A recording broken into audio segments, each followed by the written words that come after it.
So in part one of this series, we looked at historical stock market returns under different presidential and congressional administrations. But today I'd like to focus on each candidate's proposed economic policies.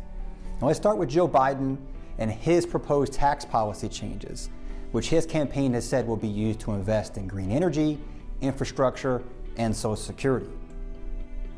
First, in regards to corporate taxes, Biden's proposed raising the corporate tax rate from 21% to 28%. And remember, in 2017, the Trump administration lowered the corporate tax rate from 35% to 21%.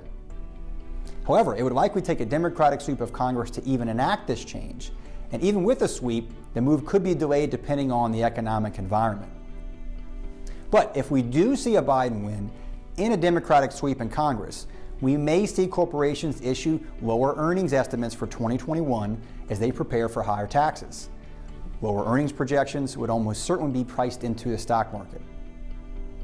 Now, when it comes to personal income taxes, Mr. Biden has proposed raising the top individual tax rate from 39.6% from 37% for people earning over $400,000. Note the $400,000 number. An analysis of the Biden tax plan by the Tax Policy Center projects that middle-income households would see little changes to their after-tax income, while the top 1% of households would see their after-tax income drop by 17%. Now, when it comes to investment profits, Mr. Biden has proposed taxing capital gains and dividends at the same rate as ordinary income, but only for taxpayers with income above $1 million. So the average American would not be affected by this rule change, even if it were to pass Congress. However, Mr. Biden has also proposed ending the step-up in basis tax rule that allows investment assets to pass from one generation to the next free of taxes. His administration instead intends to tax unrealized capital gains at death. Of all the Biden tax proposals, this one typically flies under the radar, but would seemingly affect the most people if it were to pass Congress. If this proposal were to become law, and if you plan to receive or to leave an inheritance, your financial plan would likely need to account for this policy change.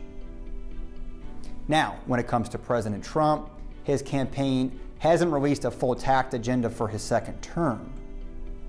But it's likely that he'd look to extend the portion of his tax cuts that expire at the end of 2025, and he's even suggested proposing a second tax cut bill to Congress. A second Trump term would likely also mean further deregulation in the finance and energy sectors, more military spending, and more debt. President Trump has overseen increasing federal deficits every year he's been in office, as his tax cuts have not generated enough growth in revenues to overcome the lower tax receipts. And now the country faces a very expensive problem, the economic recession caused by COVID-19. According to the CBO, this year's budget deficit is expected to be $3.3 trillion. Now look, the ideology and the rationale for the policy proposals of each candidate is another topic altogether. It's our job as CFP professionals to simply help you understand the potential impact of whatever policies may be enacted, and then to help you plan accordingly.